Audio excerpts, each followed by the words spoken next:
Welcome. If Snapchat notifications are constantly buzzing your phone and interrupting your day, you are not alone. Whether it is streak alerts, messages, or random updates, these notifications can quickly become overwhelming.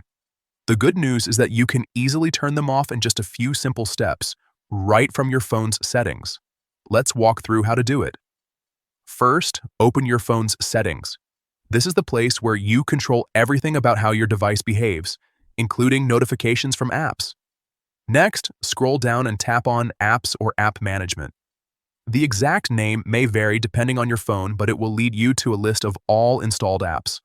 Once you are there, look for Snapchat and tap on it. This will open the app's settings where you can manage permissions and notifications. Now, tap on Permissions. Inside this section, you will see different options related to what Snapchat is allowed to access on your device. Find and tap on Notifications. This is where you can control whether Snapchat is allowed to send alerts to your phone.